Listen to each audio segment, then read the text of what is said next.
Eu quero falar nessa noite sobre esta mulher que tem muito a nos ensinar nesta noite. Que foi uma mulher que, como você viu comigo, alcançou a cura para a sua família e para a sua vida, a vida da sua casa, a vida da sua filha, melhor dizendo. Então esse texto que você leu comigo, de Mateus 15, a partir do verso 21, é um texto que narra uma retirada de Jesus da Galileia para as regiões mais distantes da terra da Palestina. Se você entrar num avião e viajar com o pastor Billy para Israel, você terá mais noção do que esse texto está falando. A Galileia é como se fosse um estado, e a Bíblia diz a partir do verso 21 que Jesus sai da Galileia e vai para o extremo norte da Palestina, mais especificamente noroeste, para as regiões de Tiro e de Sidom, uma região afastada. Jesus faz uma viagem por essas regiões, e o texto bíblico que nós lemos, ele começa a nos apresentar alguns elementos que eu quero destacar para você. A região em que Jesus está é uma região totalmente profana, uma região totalmente pagã, sem religião cristã ou judaica. Jesus está indo para uma região que está afastada de Deus. Aí o texto, já no verso 22, então o texto nos apresenta a região que Jesus está. É como se ele viesse para o estado do Rio Grande do Sul. Por que para o estado do Rio Grande do Sul? Porque de acordo com os dados dos censos, dos institutos brasileiros, o estado do Rio Grande do Sul é o estado mais macumbeiro do Brasil. Pastor, é a Bahia? Não. É Salvador, a cidade de Salvador? Não. É Pernambuco? Não. É o Nordeste? não. A gente tem a impressão que é, mas na verdade não é. Se você entrar nos dados do IBGE, dos institutos brasileiros, você vai ver alguns levantamentos. E nesses números tem algo interessante. Diz que o estado do Rio Grande do Sul, ele é o estado com o maior número de centros de magia, de bruxaria do Brasil. E o país é o Uruguai. Na América Latina, o país com maior macumbaria é o Uruguai. E no Brasil, o estado é o Rio Grande do Sul, é esse estado que você pertence, é esse estado que nós estamos, é essa terra que nós pisamos. Olha que interessante isso. E eu me atrevo a dizer, aí nós temos as cidades, né? E a cidade com o maior número, enfim, de magia negra, é a capital do Rio Grande do Sul, Porto Alegre. E Santa Maria não está muito longe disso, não. E dentro de Santa Maria, o bairro que nós estamos, o bairro Itararé, está no topo dos bairros mais dedicados à magia negra, à bruxaria. Não é à toa que igreja nesse bairro não dura mais do que 10 anos. Que ministérios são destruídos nesse bairro aqui. Que ministérios pastorais, ministérios eclesiásticos não duram.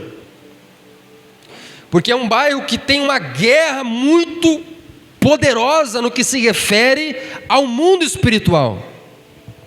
Algumas semanas atrás, os irmãos que moram aqui talvez tenham visto. Teve uma carreata nesse bairro, sim ou não? Uma carreata dedicada à magia negra. E nós não temos carreatas de igreja nesse bairro, mas nós temos carreatas dedicadas algumas coisas aí. Então eu tinha alguns contatos de alguns irmãos que serviam a essa outra religião, ministros. Um deles era pai de santo, outros tinham outras funções. E aqui eu não estou falando mal de ninguém, eu estou dando para você, esclarecendo, expondo algo para você. Se a pessoa quer servir às trevas, ela tem a sua liberdade. O artigo 5º da Constituição dá liberdade de ir e vir para qualquer pessoa. A pessoa tem liberdade religiosa, o Estado é laico. Só estou dando alguns dados para você. Então eu estava falando com esse camarada, ele me contando alguns dados interessantes. Aí ele ia me mostrando aqui, eu não vou falar, mas ele ia me mostrando alguns pontos. Eu entrei no carro dele, ele foi me mostrando aqui quando ele era pai de santo, onde ele fazia os trabalhos, onde é que eram os lugares certos de fazer, como é que eles costumavam. Me contava, me relatou de morte de animal, sacrificavam aqui, até mesmo morte de criança, bebê, sacrificado aqui e tudo mais. E eu decidi saber, porque a gente ia ter uma igreja nesse bairro, eu precisava saber qual que é a situação espiritual aqui. Diga aleluia. E a situação é calamitosa. Que as pessoas não querem saber de Deus, pior ainda. E muito disso não é só por desilusão com a igreja A, com a igreja B, não.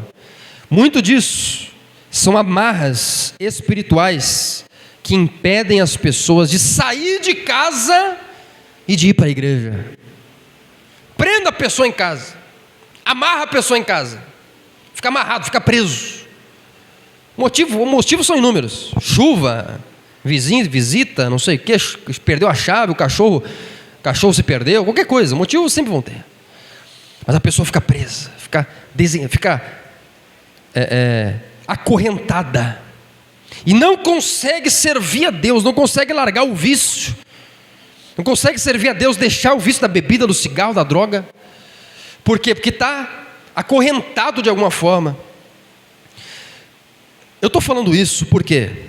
Porque o lugar onde Jesus foi, a cidade de Sidom, a região de Tiro e de Sidom, a cidade de Sarepta, essa região que Jesus está, era a região de igual forma mais dedicada à magia negra e à bruxaria da época de Jesus.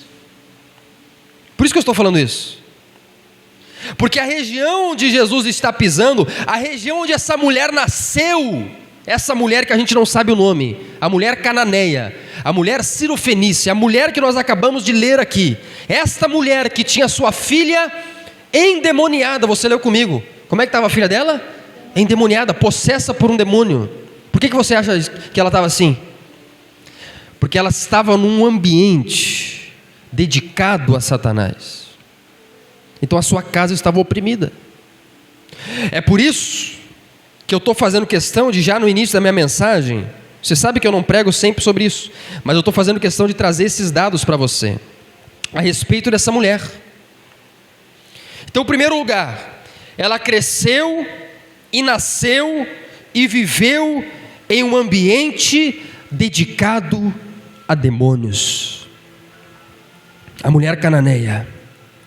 A cidade de Sidom, caso você não saiba, é a cidade onde nasceu a princesa do Antigo Testamento chamada Jezabel. Quem é crente antigo e lê Bíblia sabe quem foi Jezabel. Que casada com Acabe foi o casal mais profano, mais iníquo, mais pagão, mais ímpio da história de Israel. Jezabel e Acabe, um casal profano, dedicado a demônios. Jezabel, filha de Etbaal, sacrificava crianças, sacrificava pessoas para Baal, o deus da sexualidade da época do Antigo Testamento. Então olha só o que eu estou trazendo para você aqui de dado nesta noite. Diga aleluia. Você entender que a região onde Jesus estava era uma região profana e uma região que necessitava de libertação. Que nem o bairro Itararé, que nem o estado do Rio Grande do Sul, que nem a cidade de Santa Maria, que está precisando de libertação e que vai ser liberta nos próximos anos em nome de Jesus. Quem tem fé para isso? Você tem fé para ver isso acontecer? Então, queridos, essa cidade é a cidade natal de Jezabel, onde esta mulher nasceu. Então ela nasceu num ambiente demoníaco. A 5 quilômetros de Sidom tinha um templo. Isso é um dado histórico que eu estou trazendo para você. Tinha um templo dedicado ao Deus da cura negra, das trevas, chamado Exmun. Ainda existem algumas ruínas desse templo. Essa mulher talvez tenha sido dedicada nesse lugar, essa mulher talvez tenha apresentado a sua filhinha nesse lugar, porque era muito conhecido. As pessoas tinham o costume de entregar ali naquele templo sacrifícios e dedicar seus filhos naquele lugar a espíritos demoníacos, a espíritos malignos. Era costume das pessoas naquela época. Então, uma mulher que nasceu num ambiente problemático. Perceba que aqui na minha frente, me escutando agora, nós temos aqui no universo talvez de 30 pessoas, nós temos vários ambientes aqui, várias famílias. Daqueles que eu sou pastor, eu conheço muito da tua história, oro por você.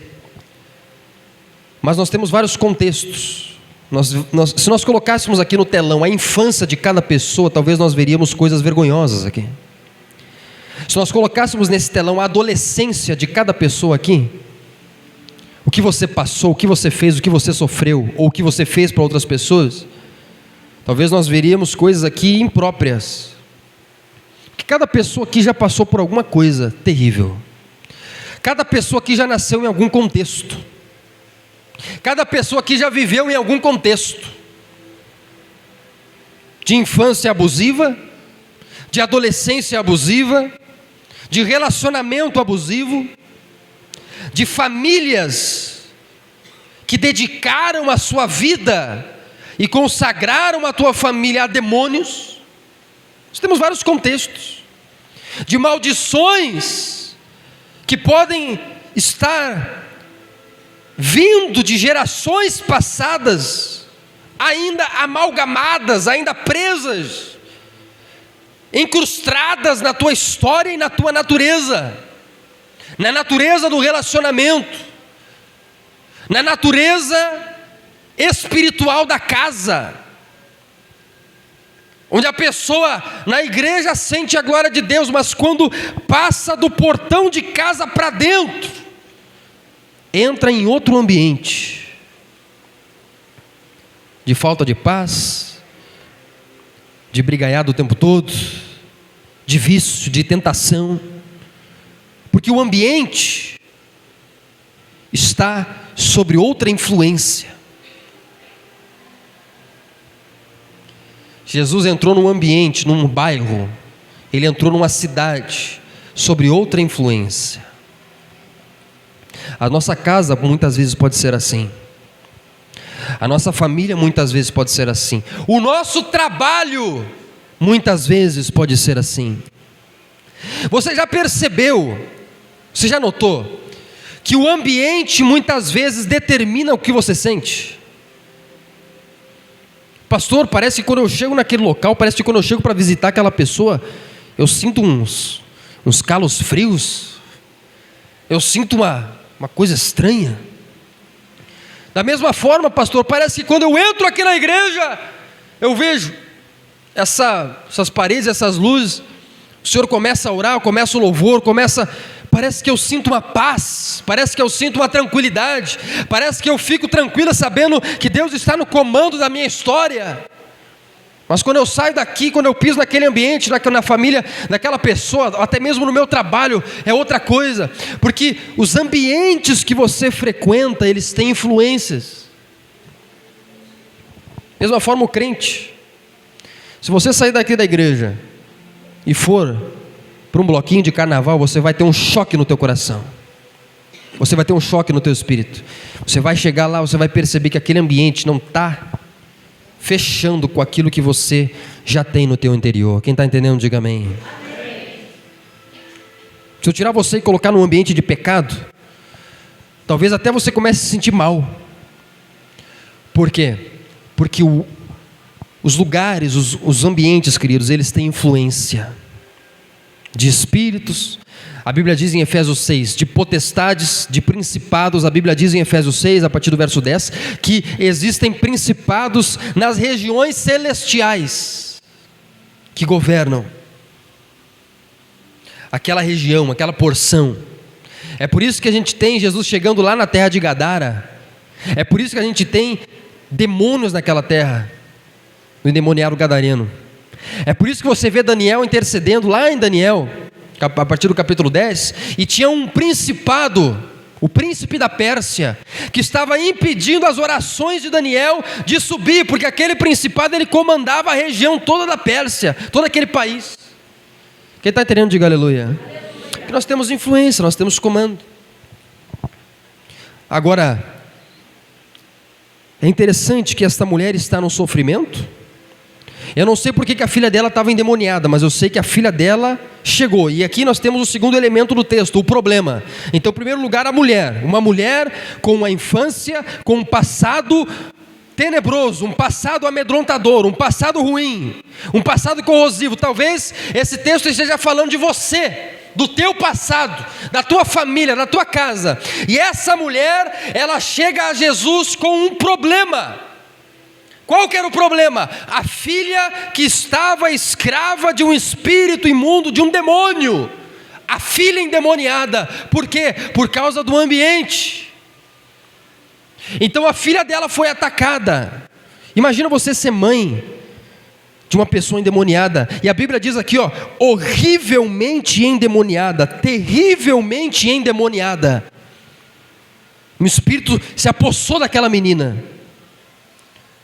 De acordo com alguns outros relatos, talvez fazendo aquela menina se machucar, talvez fazendo aquela menina machucar outras pessoas, talvez fazendo aquela menina ser escrava de algum vício. A atuação de demônios, ela é real, queridos, e ela só visa uma coisa: tirar a tua felicidade e te escravizar. Então, devido a nascer num ambiente profano, aquela mulher viu a sua casa, a filhinha dela, a filha que nasceu do ventre dela, ser possessa por um espírito maligno. E aqui nós temos alguns ensinos a respeito do que é essa possessão. Porque na classe de anjos, nós temos dois tipos de anjos. Nós temos os anjos caídos e os anjos que permaneceram no céu. Os que permaneceram são 2/3 deles. Os anjos caídos, que hoje são demônios, é 1/3 de toda a quantidade que havia no céu, de acordo com o Apocalipse capítulo 12. Então em Apocalipse 12, a Bíblia diz que Satanás, o dragão, engana 1/3 dos anjos e eles caem juntamente com Satanás. Esses anjos se tornam demônios. Quem está aprendendo, diga amém. Esses demônios, os demônios, eles se dividem, de acordo com a Bíblia, em 2 tipos. O primeiro deles são demônios que agora estão livres e andam pelas regiões secas, áridas, de acordo com o que Jesus disse em Mateus. Regiões áridas, procurando em quem possam entrar, se apossar, ou famílias que eles possam escravizar. Demônios livres. Nós temos uma segunda classe de demônios que está presa, de acordo com 2 Pedro capítulo 2, verso 4. Essa classe está presa e será solta depois que a igreja for arrebatada. Eles serão soltos para infernizar quem ficar aqui e não for parte da igreja.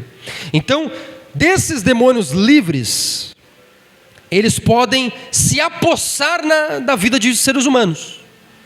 Como, pastor? Através do que eles podem se apossar? Primeira coisa que faz uma pessoa ficar possessa de demônio: adoração a demônios ou a ídolos. Participar da comunhão, de sacrifícios, de coisas sacrificadas a ídolos. Pastor, me prova na Bíblia. 1 Coríntios capítulo 10, versículo de número 20. Deixa eu ler com você rapidinho aqui. A irmã vai abrir ali, a gente pode ler no telão também. Eu vou fazer questão de ler para você aprender nessa noite. Diga aleluia. Quem quer aprender, dá um glória a Deus aí. Vamos aprender com a palavra de Deus. Você não veio aqui só ter alguma sensação, você veio aprender da Bíblia. Vamos aprender. 1 Coríntios capítulo 10, verso 20. Olha o que é que diz. Olha o que o apóstolo Paulo nos diz aqui em 1 Coríntios 10, 20. Diz assim, ó: não, digo que as coisas que eles sacrificam são sacrificadas a demônios e não a Deus. Então olha que aquela historinha, não, a gente está fazendo um trabalho aqui, mas a gente crê no mesmo Deus. O Deus é o Deus de todas as religiões. Todas as religiões levam a Deus. Todos os caminhos levam a Deus. Mentira. A Bíblia diz que os sacrifícios deles são sacrifícios a demônios e não a Deus. E eu não quero que vocês estejam em comunhão com os demônios. Olha que está claro como água ali. As pessoas, elas podem ter comunhão com os demônios. Vocês não podem beber o cálice do Senhor e o cálice dos demônios. Hoje é noite de Santa Ceia, diga aleluia. Aqui nós temos cálice, que alguns irmãos crentes nós vamos participar. O cálice do sangue de Cristo. A Bíblia diz que vocês não podem beber do cálice de Jesus e ao mesmo tempo beber o cálice dos demônios. A mesma ceia que nós participamos aqui, as pessoas aí fora participam também, com alguns outros cálices, que eu não vou fazer questão de dizer aqui. Então vocês não podem beber, não podem ser participantes da mesa do Senhor. Olha só que interessante, a mesa do Senhor, a Santa Ceia, e participante da mesa dos demônios, porque eles também têm uma mesa, eles também têm uma ceia, que é oferecida para os ímpios todos os dias. Agora o carnaval foi uma grande mesa oferecida, lá na Sapucaí, lá no Rio de Janeiro, uma mesa com cálices oferecidos a demônios. Ou provocar ciúmes do Senhor, somos por acaso mais fortes do que Ele? Então o que o apóstolo Paulo está dizendo? Se você participar daquilo, você pode ficar possesso também. Uma segunda possibilidade é você participar das práticas que essas pessoas praticam. Lá em Deuteronômio 18, verso 10, nós temos um exemplo em Deuteronômio 18, 10, das práticas dessas pessoas que fazem pela tua família, pela tua casa, ou talvez para você. Deuteronômio 18, verso 10, olha o que diz a palavra do Senhor: que não exista entre vocês ninguém que queime o seu filho ou a sua filha em sacrifício, nem que seja adivinho, prognosticador, ou seja, uma pessoa que adivinha o futuro, agoureiro, feiticeiro, encantador, necromante, praticante de magia ou alguém que consulte os mortos, pois todo aquele que faz tal coisa é o quê? Abominação ao Senhor. Deus odeia a prática de magia, de feitiçaria, é abominação, diz ali, diz a Bíblia, não sou eu que estou dizendo, a Bíblia está falando. Então, se nós participarmos dessas coisas, queridos, nós podemos possivelmente ficar possessos. E uma terceira característica, que eu não vou citar versículo, mas eu vou tirar de toda a Bíblia, é a desobediência completa à palavra de Deus, a esta palavra aqui. Nesse sentido, toda a pessoa que vive em desobediência completa e insistente, deliberada da palavra de Deus, ela está escancarando a porta da sua família para ser escravizada por espíritos malignos. Quem está entendendo, diga amém. Porque ela vive em desobediência completa à vontade de Deus. Ela está escancarando a sua porta, a sua vida. Por isso que você conhece pessoas que não vão na igreja, ímpios, aí fora, incrédulos, que vivem escravizados por Satanás, porque eles vivem em desobediência à palavra de Deus. E esses demônios, eles são chamados de muitas coisas na Bíblia: espíritos imundos, lá em Marcos 9, 27, espíritos imorais, lá em Oséias 4, 12, espíritos imorais, sexualmente falando, espíritos mentirosos, 1 Reis 22, 22, espíritos da mentira, Eles mentem para essas pessoas que elas estão conquistando, que elas estão avançando, que elas estão bem. Eles estão vivendo uma mentira, achando que está tudo certo, mas eles estão sendo escravizados por Satanás. Quem está entendendo a minha mensagem nessa noite? Diga aleluia. Eu estou querendo ensinar você um pouco sobre isso, porque o crente precisa ser uma pessoa inteligente e sábia da palavra de Deus. Então, partindo para o encerramento dessa sessão aqui, esses demônios, esses espíritos, queridos e amados irmãos, eles têm dois objetivos, só dois. Objetivo número 1: afastar o não crente, o incrédulo, de conhecer Jesus como Salvador. Afastar o incrédulo da salvação. Então esse parente que não vem na igreja, essa pessoa incrédula que não vem na igreja, esse vizinho que não vem na igreja, essa pessoa que não quer saber de Deus, ela está bloqueada por espíritos que tentam afastar essa pessoa de enxergar, de ver a luz e de encontrar a salvação na igreja. Existe um mundo espiritual que trabalha para impedir essa pessoa de entrar aqui e de ouvir a mensagem do Evangelho. Quem está entendendo, diga amém. Eles têm um segundo objetivo, que não é para o não crente, agora é para o crente, para o cristão: afastar o cristão da santificação. Não, você vai na igreja, mas você vai ser uma pessoa de vida dupla. Vai estar na igreja, mas vai viver outra coisa lá fora. Então são dois objetivos desses demônios. E nós não sabemos o que essa criança estava passando, preste atenção. Nós não sabemos o que essa menina estava passando, mas nós sabemos que essa mãe não podia esperar mais. Nós não sabemos qual foi a infância desta mãe ou dessa criança, mas nós sabemos de uma coisa: mesmo vivendo em um ambiente sacrificado a demônios, mesmo vivendo em um ambiente hostil, mesmo vivendo em um local afastado de Cristo, quando essa mulher escuta que o Senhor Jesus Cristo de Nazaré estava passando naquela região, então ela decide ir aos pés do Salvador e clamar pela sua família. Será que tem alguém aqui nessa noite igual essa mulher aqui, em nome de Jesus? Ela não podia esperar mais. Ela não podia esperar o próximo domingo. A filha dela estava precisando, o marido dela estava precisando, o pai dela estava precisando, a família dela estava precisando. Nesse domingo 19h30 tem culto? Tem, aonde é? Na Marechal Deodoro. Então eu vou lá porque a minha família, a minha vida precisa disso. Eu preciso de um Salvador. O Espírito Santo me pediu para trazer essa mulher como exemplo nesta noite. De toda mulher, essa mulher aqui é exemplar. Porque apesar dela ter um passado ruim, e apesar dela ter um problema, ela consegue reconhecer que não era no Deus fulano, no Deus ciclano, no ídolo, que não era na religião A, na religião B, mas que era na pessoa de Jesus Cristo de Nazaré, que ela encontraria a sua saída. Você que está aqui nessa noite, eu não sei por que você veio para esse lugar, mas eu sei de uma coisa: se você está aqui, é porque você reconhece que você precisa de Jesus na tua vida. Sim ou não? Se você deixou a comodidade da tua casa, se lá pelas 6 da tarde você decidiu se arrumar, tomar teu banho. Quem tomou banho, que tem gente que não toma, né? Diga misericórdia. Tem que tomar banho para vir para a igreja, né? Vim bonito, vim saudável, amém? Colocou teu perfume ali, veio para a igreja. Quando você decidiu,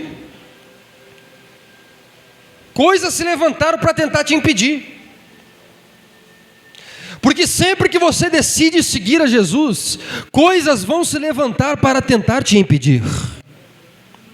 Assim como foi com essa mulher. Não pense que foi de qualquer forma. Quando ela decide ir até esse jovem Jesus, porque Jesus era muito jovem, ele tinha 30 anos de idade, ele não era um senhor, um idoso, um pastor, né, de cabelos brancos. Não, Jesus era um jovem, ele andava com um jovem. João tinha 16 anos, os discípulos tinham tudo 16, 20, 22, 23 anos. Jesus era um jovem, tanto é que não davam crédito para ele.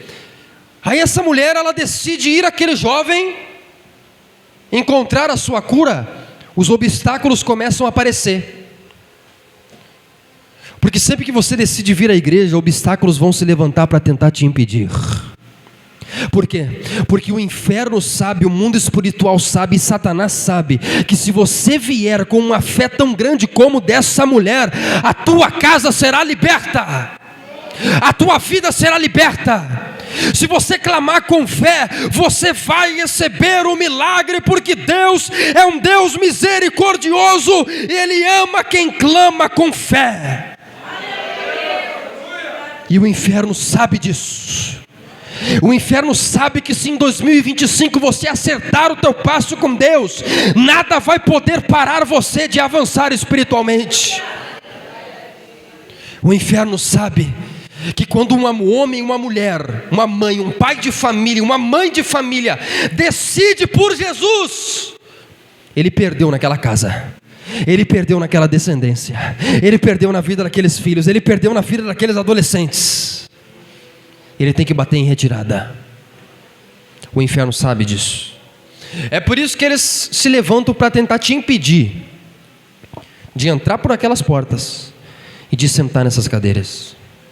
Tudo se levanta para tentar impedir você e essas pessoas desse bairro aqui de entrar na igreja.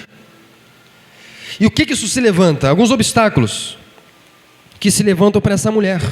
O primeiro deles, o primeiro obstáculo que se levanta para essa mulher se chama silêncio. Olha comigo, eu vou abrir de novo aqui, Mateus 15.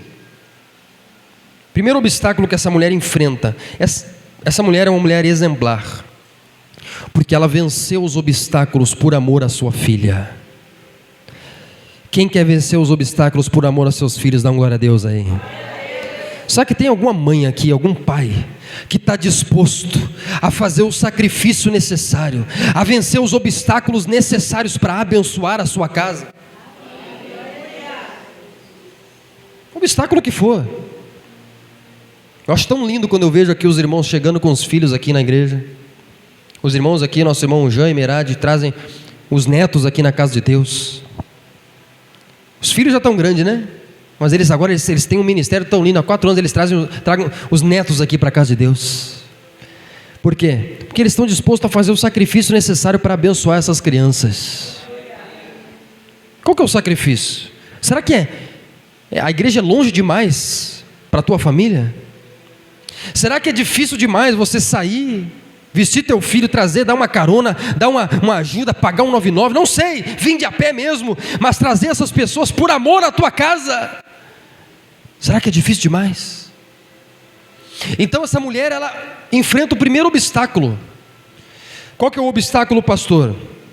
O silêncio. Olha ali comigo, ela chega, ela clama. Aí quando ela começa a clamar ali, Senhor, Filho de Davi, tem compaixão de mim. O clamor dessa mulher, olha o pedido dela.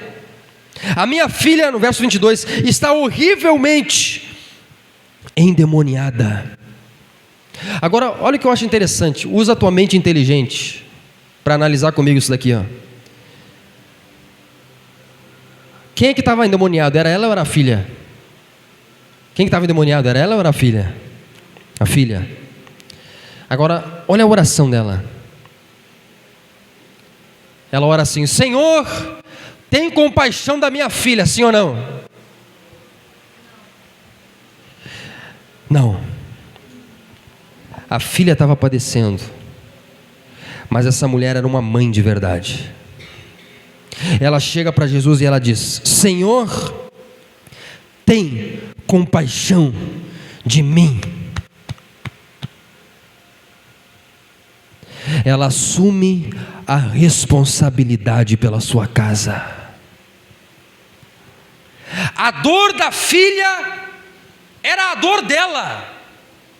É por isso que ela chega e diz: Senhor, não tem compaixão do fulano, tem compaixão de mim, porque a minha filha está endemoniada, e se ela não está bem, eu não estou bem. é uma intercessora, é um intercessor, que tem a possibilidade de chegar nessa igreja, se ajoelhar e dizer: Senhor Jesus, liberta o bairro, tem compaixão da minha vida, liberta a minha família, porque eles estão sofrendo e por causa disso eu também estou sofrendo. Será que tem alguém aqui disposto a assumir a responsabilidade pela sua casa nessa noite?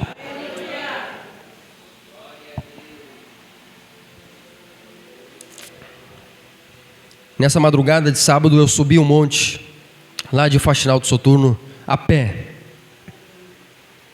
Eu não subi orando por mim, eu não subi orando pelos meus filhos, eu não subi orando pela minha família, eu não subi orando para eu ter um carro melhor, eu não subi orando para eu ter dinheiro, eu não subi orando para eu ter uma casa, Deus me dá uma casa, eu não subi por nada disso. Eu li essa mulher e eu decidi ser como esta mulher.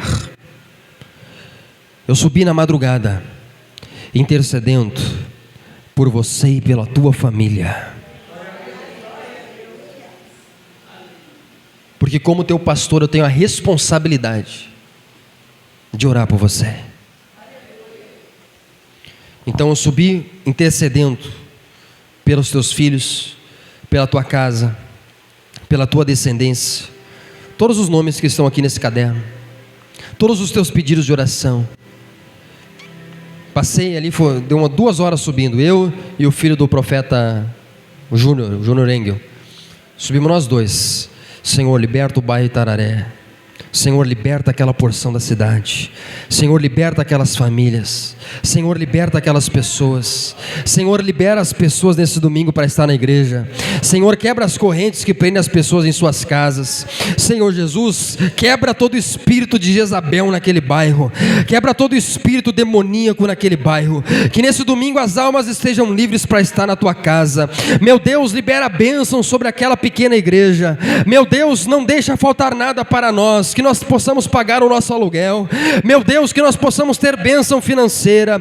Meu Deus, libera essa questão na justiça desse irmão. Meu Deus, libera a vida desse filho, dessa filha que essa irmã está há tanto tempo orando para ir para a igreja. Meu Deus, não deixa Satanás vencer com essas pessoas, mantendo essas pessoas nos vícios. Meu Deus, quebra toda obra satânica. Meu Deus, o bairro Itararé serve a ti. Nós temos fé que um dia nós veremos esse bairro conhecido como um bairro que serve ao Senhor Jesus. Intercedendo, clamando, orando, pedindo. Quem está disposto? Se eu disser nessa noite, se eu perguntar aqui, quem está disposto no sábado que vem aí comigo no monte interceder pela sua casa, subir a pé? Talvez uns 2 ou 3. Agora está empolgado, mas chega na sexta-feira, pastor, não vai dar. Querido, eu tenho 25 anos na igreja. Diga aleluia. Eu conheço o crente de frente para trás. Eu conheço todos os movimentos do crente. Eu nasci na igreja, aqui no altar. Conheço tudo. Não tudo, estou brincando. É uma maneira de dizer. Lógico que eu não conheço tudo, né? Só uma maneira de dizer. Mas o que eu estou querendo dizer é o seguinte. Eu estou querendo levantar você. Eu estou querendo animar você a se levantar nesse bairro. Se não responsável pelo bairro, responsável pela tua família. O sobrenome da tua casa ser erguido nas tuas mãos. A família Flores não vai ser uma família destruída. A família Botega não vai ser uma família destruída. A família Moura não vai ser uma família destruída. A família de Paula não vai ser destruída. E assim vai. Diga aleluia. O sobrenome da tua família está nas tuas mãos. Você quer restaurar a tua descendência? Ou quer que a tua descendência siga sendo conhecida como uma descendência, uma família de viciado, de perdido, de trambiqueiro, de mentiroso? Não. Se você quer ver a tua família restaurada, você precisa tomar uma posição com Deus. Diga aleluia. Eu estou falando com autoridade, porque eu tenho a minha família nos pés do Senhor Jesus, aos pés do Senhor Jesus. E Deus nos enviou com esta unção de restaurar famílias para a glória dEle. Por isso que nós temos esse testemunho para contar. A nossa família servindo a Jesus, porque lá atrás está o meu avô, E lá no céu está a minha avó, que nunca desistiram de orar pela sua família, que saíam de casa abaixo de afronta, de ofensa, mas iam para a igreja, levavam os 7 filhos para a igreja, e mantinham eles na igreja, porque criam que um dia os netos, os bisnetos, os tataranetos estariam servindo ao Senhor Jesus Cristo. Aqui eu quero liberar uma palavra profética para todo homem, toda mulher, principalmente as mulheres também que estão aqui de oração. O Senhor Jesus Cristo tem visto o teu clamor, o Senhor Jesus Cristo tem visto a tua fidelidade, o Senhor Jesus Cristo tem visto o teu coração, que até hoje não desistiu de estar na igreja pela presença dEle. E eu quero te dizer, por mais que agora você não esteja vendo, por mais que agora você não esteja enxergando, por mais que agora as circunstâncias da tua casa não estejam demonstrando, você não parte desta terra sem ver a tua descendência servindo ao Senhor Jesus Cristo, se você não desistir da tua fé.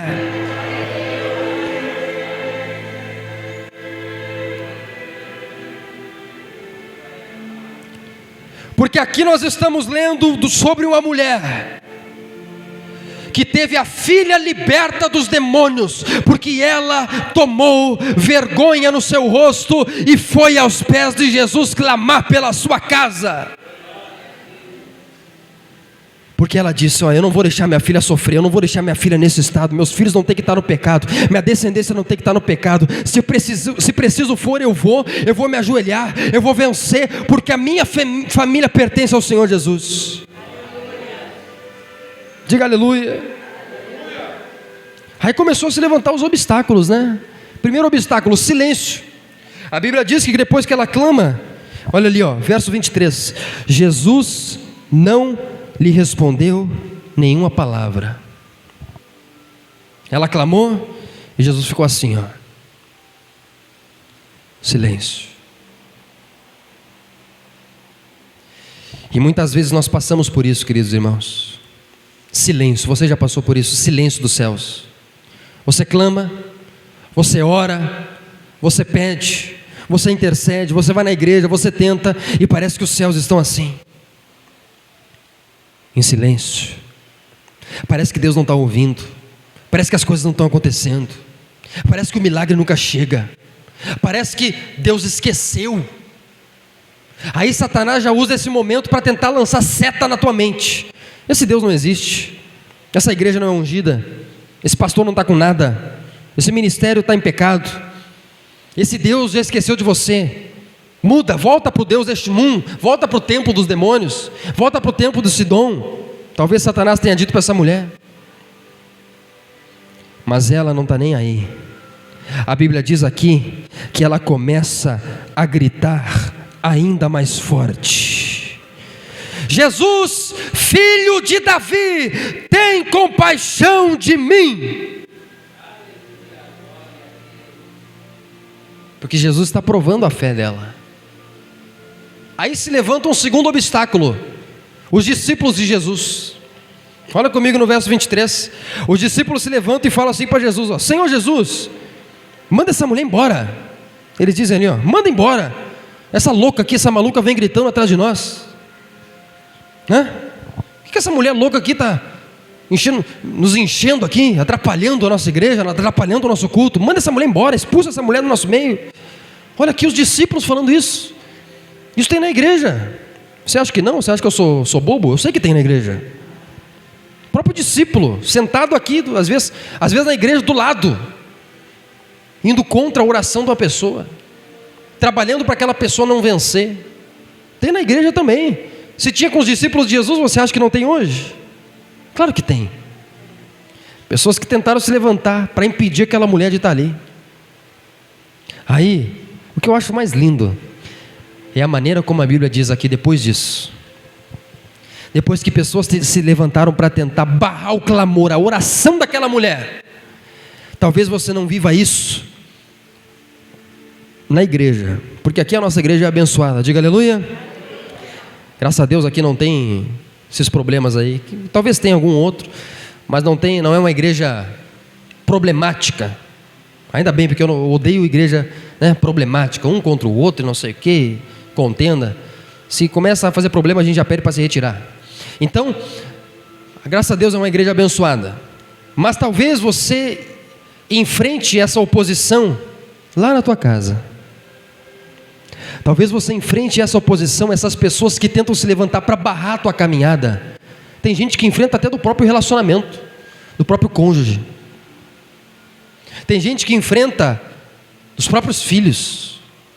Eu contei aqui a história da minha avó, falecida, finada avó, que jaz no Senhor, que saía de casa, ela morava com a mãe, morava na casa da mãe, e ela sempre me relatava, me contava, quando ela ia vestir, ela tinha 7 filhos, né? Um deles é meu pai, ia vestir os filhos, dar banho em cada um deles para ir para a igreja, tudo pequenininho.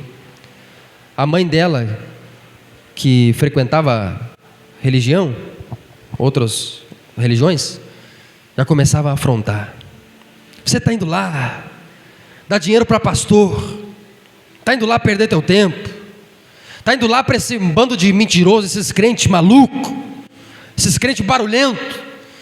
E todo santo domingo, todo santo culto, ela tinha que sair de casa abaixo de afronta, que nem aqui, ó, pessoas que tentam se levantar para impedir você de clamar aos céus, obstáculos de pessoas endemoniadas que tentam impedir você de encontrar o teu milagre na igreja.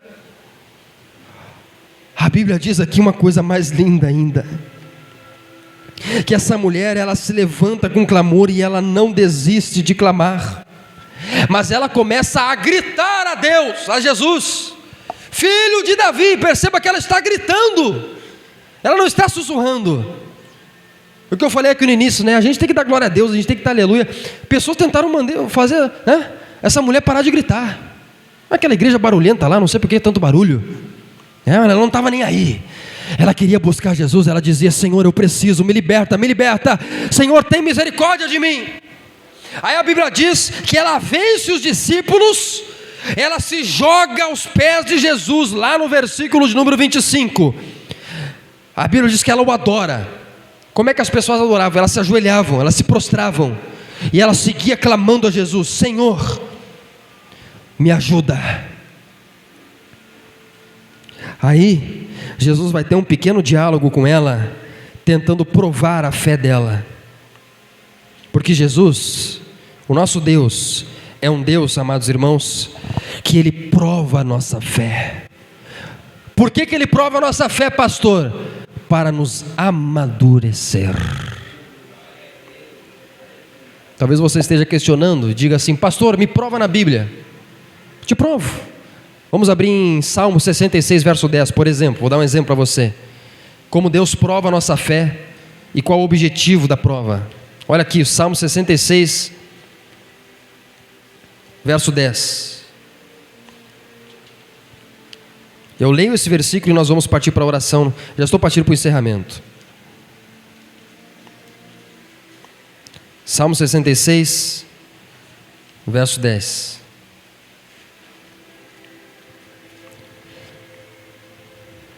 Pois tu, ó Deus, nos provaste, ou seja, Deus provou a fé deste povo. Por quê? Para refinar como se faz com a prata. Quando Deus fica em silêncio, quando Deus permite uma tentação, quando Deus permite uma prova, minha amada irmã, meu amado irmão, Ele está provando a tua fé. Se você passar na prova, você alcançará o teu milagre. Quem vai vencer na prova, dá um glória a Deus aí. Quem vai vencer o deserto, dá um aleluia. Diga: eu vou vencer. Diga: eu não vou desistir.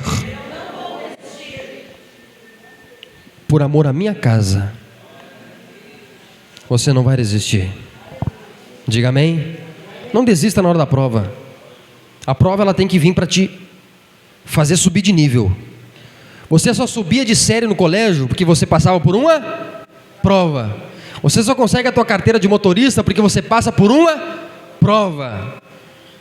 A prova, ela tem um objetivo, só um objetivo do crente, é fazer ele mudar de estado, é fazer ele avançar, é fazer ele crescer, porque todo aquele que sai da prova, sai mais forte, sai mais fortalecido, sai mais amadurecido. Diga amém? Aí Jesus diz para aquela mulher: mulher, que grande fé você tem depois que ela vence a prova. Ela fala assim: ó, pode voltar para a tua casa, porque a tua filha já está liberta. Aquela mulher saiu de casa com uma filha endemoniada e voltou para casa com uma filha liberta. Se você for um crente de fé, você sai da tua casa com um problema e chega na tua casa, está a solução. Aquela mulher estava na igreja, ajoelhada diante do altar, orando pela sua família, e quando ela chega em casa, ela está com uma família liberta, com uma família restaurada, com uma família curada, porque ela estava aos pés do Salvador. Todo homem, toda mulher que está aos pés do Salvador, vê Deus operando lá na sua casa. Enquanto ela estava aqui de joelho na igreja, Jesus estava expulsando o demônio da filha dela lá em casa. Será que essa palavra está falando com alguém aqui nessa noite? Não sei se você entendeu. Enquanto você está aqui na igreja adorando a Deus e recebendo esta palavra, Deus está agindo lá na tua casa. Enquanto você está na igreja adorando a Deus e recebendo, orando, clamando a Ele, Deus está enviando anjos e libertando a tua casa. Quem recebe essa palavra, dá uma glória a Deus. Eu vejo correntes sendo quebradas nessa noite, nesse lugar. Correntes que escravizavam a tua família. Correntes de espíritos malignos que estavam escravizando a tua vida. Rabasui arabacandarai.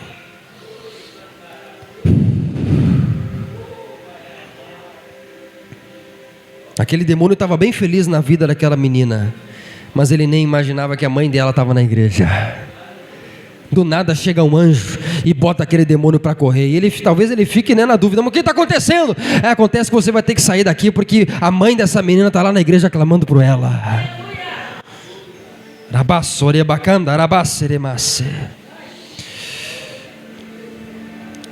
Eu vejo aqui Deus libertando descendência aqui no nosso meio. Eu vejo aqui Deus reescrevendo histórias aqui no nosso meio. A história da tua casa era uma história de dor. A história da tua família até você era uma história de sofrimento. A história da tua família até você é uma história de escravidão. A história da tua família até você é a história de alguém que está escravizado por Satanás. Mas a partir do ano de 2025, nesta data, Deus está mudando a história da tua casa. Quem crê nisso, diga glória a Deus. Só você que tem fé para isso, coloque-se de pé nesse momento. Eu quero orar só com um crente que tem fé para isso nessa noite. Já começa a levantar a tua voz aí, principalmente quem é crente mais antigo na nossa igreja aqui. Pois tem libertação acontecendo aqui. Tem mudança de história acontecendo aqui. Tem mudança de destino acontecendo aqui.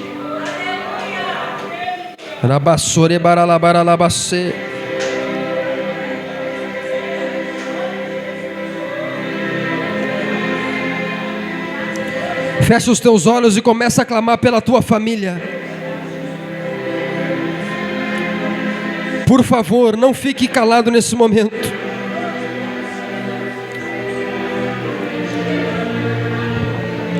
Fecha os teus olhos. Se você tem alguém lá na tua casa que está doente, se você tem alguém na tua casa que precisa de cura, se você tem alguém na tua casa que precisa de libertação, se você, talvez a tua vida, você precisa de restauração nessa noite, eu peço pelo amor de Deus, não fica calado diante de Deus, mas começa a falar com Ele, começa a interceder nesse momento.